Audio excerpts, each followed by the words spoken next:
বিসমিল্লাহির রহমানির রহিম। আসসালামু আলাইকুম। প্রিয় শিক্ষার্থীরা, কেমন আছো সবাই? আশা করছি আল্লাহর রহমতে ভালোই আছো। এসেনশিয়াল স্টাডি ইউটিউব চ্যানেলের পক্ষ থেকে সবাইকে স্বাগতম। আজকে আমরা এসেনশিয়াল স্টাডি ইউটিউব চ্যানেলের ধারাবাহিক আজকে আমরা আলোচনা করতে যাচ্ছি এসএসসি হিসাব বিজ্ঞান দ্বিতীয় পত্রের 6ষ্ঠ অধ্যায়। অধ্যায়টির নাম আর্থিক বিবরণী বিশ্লেষণ। এটা 4র্থ ক্লাস। তোমরা যারা ইতিপূর্বে আমার 3টা ক্লাস এটা নিয়ে আপলোড হয়েছে, তোমরা এইটা বোঝার জন্য বাকি 3টা ক্লাস দেখে আসতে পারো, যাতে তোমাদের এই অধ্যায়টার বেসিক থেকে শুরু করে সবকিছু ওখানে আলোচনা করা রয়েছে। তো যাতে তোমরা খুব সহজে সাবলীলভাবে বুঝতে পারো, সেই জন্য এটা তোমরা বাকি 3টা ভিডিও দেখে আসতে পারো। তো আমরা আজকে 4র্থ পার্টের সর্বশেষ পার্ট, এই আলোচনায় আজকে আমরা আলোচনা করব কার্যকলাপ অনুপাত সম্পর্কে। এখন কার্যকলাপ অনুপাত বলতে আসলে কি বোঝায়? মূলত হচ্ছে কি, প্রশ্নে অনেক সময় দেওয়া থাকে যে কার্যকলাপ অনুপাত নির্ণয় করো, তখন তোমাকে এই 4টা জিনিসের উপরে কার্যকলাপ অনুপাত হয়। একটা হচ্ছে মজুদ আবর্তন অনুপাত, দ্বিতীয় হচ্ছে প্রাপ্য দেনাদার আবর্তন অনুপাত, প্রদেয় পাওনাদার অনুপাত, আর মূলধন আবর্তন অনুপাত। তো এই 4টা জিনিস মানে হচ্ছে কার্যকলাপ অনুপাত। তো কার্যকলাপ অনুপাতের প্রথম ধাপ হচ্ছে মজুদ আবর্তন অনুপাত। মজুদ আবর্তন অনুপাত যে জিনিসটা, এটা সূত্র, এই সূত্রটা হচ্ছে এরকম যে বিক্রিত পণ্যের ব্যয় ভাগ হচ্ছে গড় মজুদ, আর এটার হবে সর্বোচ্চ 8 বার। তো আদর্শ মান হবে 8 বার। তো আমরা বিক্রিত পণ্যের ব্যয় কিভাবে বের করতে পারি, এটা আমরা নবম অধ্যায় থেকেও দেখেছি, ফার্স্ট পেপারের। তো এখানে এটার সম্পর্কে, এটা বিক্রিত পণ্যের ব্যয় নবম অধ্যায় যেভাবে ডিটেলস করে বের করতে হয়, এখানে ওভাবে না। এখানে বের করতে হবে তোমার নিট বিক্রয় দেওয়া থাকবে প্রশ্নে, সেখান থেকে মোট লাভ বা মোট মুনাফাও বলে থাকে। এই মোট মুনাফাটা যদি বাদ দিতে পারি, তাহলে আমাদের নিট বিক্রয়টা বিক্রিত পণ্যের ব্যয়টা বের হয়ে যাবে। আচ্ছা, অনেক সময় প্রশ্নে বিক্রিত পণ্যের ব্যয় না দেওয়া থাকলে তোমাকে বিক্রয়টাই, নিট বিক্রয় যেটা থাকে সেটাই নিয়ে নিতে হবে। তো বিক্রিত পণ্যের ব্যয় যদি না দেওয়া থাকে, তাহলে তোমরা এখানে নিট বিক্রয়টা নিয়ে নিবা। আশা করছি সবাই বুঝতে পারছো। এখন গড় জিনিসটা কি? গড় জিনিসটা সম্পর্কে আমরা বুঝি, সবগুলো জিনিসের যোগফল, তাকে যে কটা জিনিস থাকে সেই সংখ্যাটা দিয়ে ভাগ দিলে গড় জিনিসটা বের হয়ে যায়। তো আমার এখানে আছে গড় মজুদ। গড় মজুদ বলতে প্রারম্ভিক মজুদ যেটা থাকবে সেটাকে সমাপনী মজুদ, এই দুইটা মজুদ যোগ করে দুইটা জিনিস, তাই 2 দ্বারা ভাগ দিলে আমাদের গড় মজুদ বের হয়ে যাবে। এখন তোমাদের মনে প্রশ্ন জাগতে পারে, স্যার সব প্রশ্নে কি প্রারম্ভিক মজুদ আর সমাপনী মজুদ দেওয়া থাকবে? না, সব প্রশ্নে প্রারম্ভিক এবং সমাপনী মজুদ দেওয়া থাকবে না। যদি প্রারম্ভিক মজুদ বা সমাপনী মজুদের মধ্যে যে কোনো একটা দেওয়া থাকে, তখন আর তোমার এই ভাগ প্রক্রিয়াটা যাওয়ার কোনো প্রয়োজনই নেই, তুমি শুধু ওই প্রারম্ভিক মজুদটাই বসাই দিবা। আর যদি 2টা দেওয়া থাকে, তাহলে অবশ্যই 2টা যোগ করে 2 দ্বারা ভাগ করে তারপর অ্যান্সারটা বসাইতে হবে। এটা বসাইলে তোমার মজুদ আবর্তন অনুপাত তুমি পেয়ে যাবা। এটা খুবই ইম্পর্টেন্ট। আচ্ছা, তারপর আসি, সেকেন্ড ধাপ হচ্ছে প্রাপ্য বা দেনাদার আবর্তন অনুপাত। তো এটার সূত্র হচ্ছে ধারে বিক্রয়কে প্রাপ্য, গড় প্রাপ্য হিসাব আর গড় প্রাপ্য বিল দ্বারা ভাগ দিতে হবে। তো গড় প্রাপ্য হিসাব ধারে বিক্রয় প্রশ্নে দেওয়া আছে সরাসরি, এটা নিয়ে কোনো টেনশন নাই। কিন্তু গড় প্রাপ্য হিসাব বা গড় প্রাপ্য বিল আমাদের বের করতে হবে কিভাবে? তো গড় তো আমরা বুঝি, যা থাকবে সবগুলোর যোগফল সংখ্যা দ্বারা ভাগ দেব। তো এখানে গড় প্রাপ্য হিসাব বলতে প্রারম্ভিক প্রাপ্য হিসাব আর সমাপনী প্রাপ্য হিসাব, এই 2টা থাকবে। এই 2টা যোগ করে 2 দ্বারা ভাগ দিলে গড় প্রাপ্য বের হয়ে যাবে। আবার যোগ দেওয়ারও প্রয়োজন হবে না, যদি এই 2টার যে কোনো একটা থাকে, তাহলে শুধু একটা বসাই দিলেও অ্যান্সারটা হয়ে যাবে।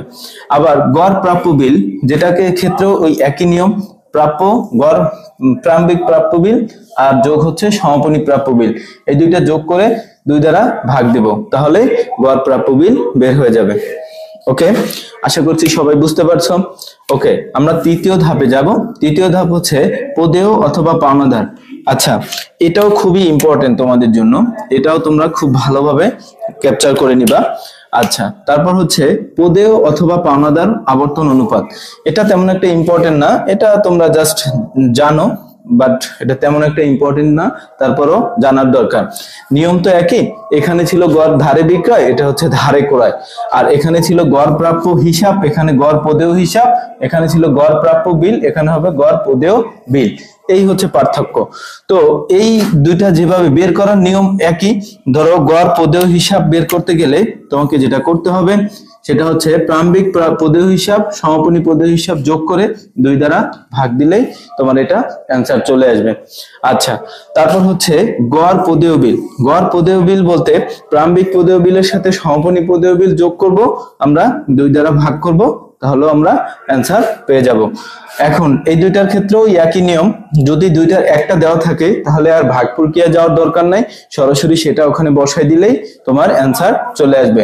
তাহলে পদেয় বা পাওনাদার আবর্তন অনুপাত তুমি যদি বের করতে চাও তাহলে ধারে ক্রয়কে এইটা গড় পদেয় হিসাব আর গড় পদেয় বিল এই দুইটা যোগ করে যদি ভাগ দাও তাহলে তোমার অ্যান্সারটা চলে আসবে। আচ্ছা, কার্যকলাপ আবর্তন অনুপাতের সর্বশেষ ধাপ হচ্ছে মূলধন আবর্তন অনুপাত। মূলধন আবর্তন অনুপাতের সূত্র হচ্ছে নিট বিক্রয় থেকে বিনিয়োজিত মূলধনকে ভাগ দিতে হবে। নিট বিক্রয়কে বিনিয়োজিত মূলধন। নিট বিক্রয় কিভাবে বের করতে হয় সেটা আমরা সবাই জানি, যে বিক্রয় থেকে বিক্রয় জাতীয় যাবতীয় যা আছে সবকিছু বাদ দেওয়ার পরে, যেমন ফেরত, বাট্টা, এই দুইটা বাদ হয়। অলিখিত বিক্রয় থাকলে সেটা যোগ দেওয়ার পরে যেটা বের হয় সেটাই হচ্ছে নিট বিক্রয়। ওকে, নিট বিক্রয়টা বের করার জন্য এটা করলাম। আর বিনিয়োজিত মূলধনটা তোমাদের কাছে নতুন না, আমার দ্বিতীয় ক্লাসে তোমরা বিনিয়োজিত মূলধন ওখানেও দেওয়া আছে, তারপরেও আমি আলোচনার সাপেক্ষে এখানে আরেকবার তোমাদের বুঝিয়ে দিচ্ছি। বিনিয়োজিত মূলধনের সূত্র হচ্ছে এরকম, মোট সম্পদ থেকে মাইনাস চলতি দায় মাইনাস অলিক সম্পদ। এখন মোট সম্পদ তো প্রশ্নে দেওয়া থাকে, চলতি দায় আর অলিক সম্পদ বের করে নিতে হয় যদি সরাসরি না দেওয়া থাকে। এখন চলতি দায় এবং অলিক সম্পদ তোমরা আমার প্রথম এবং দ্বিতীয় ভিডিওটা দেখলে খুব ক্লিয়ার কনসেপ্ট একটা ধারণা পাবা চলতি দায় এবং অলিক সম্পদ সম্পর্কে। অলিক সম্পদ মানে হচ্ছে যেটা ভুয়া সম্পত্তিও বলে থাকে। তো এটা খুবই কম, যে কটা এন্ট্রি তোমাদের দরকার হয় সেগুলো আমি ওখানে আলোচনা করে দিছি। চলতি দায় কিভাবে নির্ণয় করতে হয় সেখানে প্রথম এবং দ্বিতীয় ভিডিওতে আলোচনা করা আছে। আশা করি তোমরা সেই ভিডিওগুলো দেখলে এটা বুঝতে পারবে।